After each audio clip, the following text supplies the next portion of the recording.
And to everyone here today, a heartfelt thank you for taking time out of your busy schedules, not just to contribute to this vitally important conversation, but for choosing to step up and learn together how to tackle better the societal scourge that is anti-Semitism.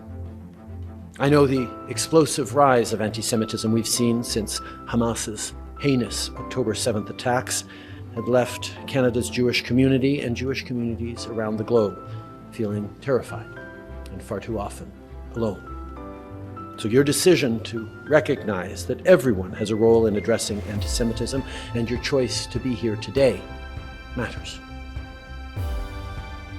A few weeks ago, I was in Poland to mark the 80th anniversary of the liberation of Auschwitz. I stood in the house of Rudolf Hess, the commandant of the concentration and extermination camp, a house mere steps away from the inhumanity, the evil, the genocide that he oversaw. I sat with leaders from around the globe to listen to the stories, the lessons on Auschwitz survivors. I paid tribute to the 1 million Jews who were systematically, deliberately murdered on those grounds, and the 5 million more who perished in the Shoah. There were many striking moments on that trip, but one has stuck with me ever since. Before making the drive to the commemoration ceremony, I had the privilege of sitting down with Miriam and Howard, two Canadian Auschwitz survivors who accompanied me to mark that important occasion. And after Howard recounted his family's harrowing ordeal, he turned to me and said that he was deeply worried. He was worried that people, especially younger generations, were forgetting how the Holocaust came to be or are simply not being taught about it. He was worried about the rising wave of Holocaust denial and overt anti-Semitism that is becoming increasingly normalized. And he reminded me that Auschwitz did not fall from the sky. Auschwitz did not fall from the sky. That line was popularized 5 years ago at the 75th anniversary of Auschwitz's liberation by Marian Turski, who was also a Jewish Auschwitz survivor. And I say was, because sadly, after dedicating his life to fighting injustice, speaking out against anti-Semitism, and sharing his story, including once again at the ceremony I was at in January, Marian passed away just a few weeks ago at his home in Poland. Both Marian's evocative words and his recent passing are a poignant reminder. His words are a poignant reminder that violent Jew hatred, that the Shoah did not start with the gas chambers, that the Nazi regime undertook a careful, deliberate, years-long process of dismantling democracy, co-opting institutions, and dehumanizing others to establish the conditions for genocide.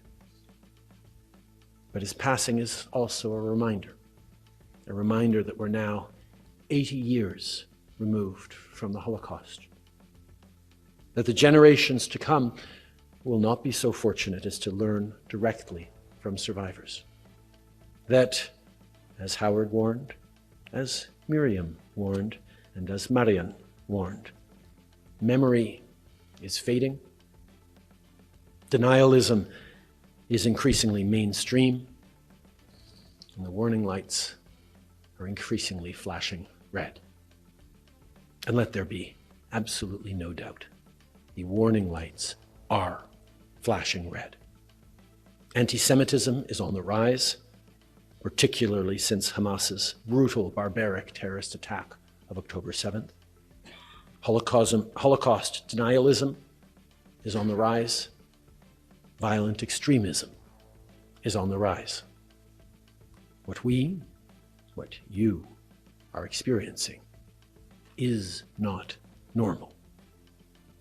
Anti-Semites singing the praises of Hamas and Hezbollah while waving their flags in the streets of our cities is not normal.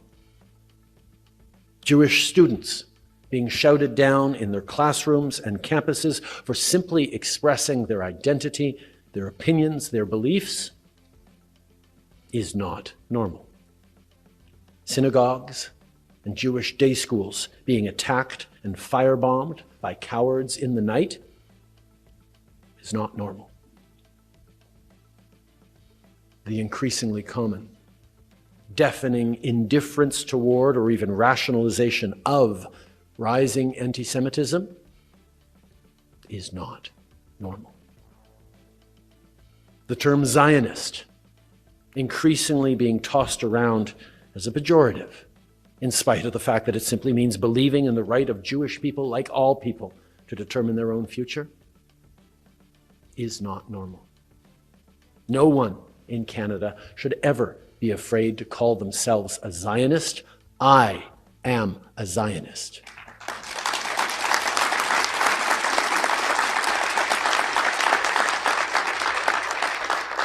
None of this is normal.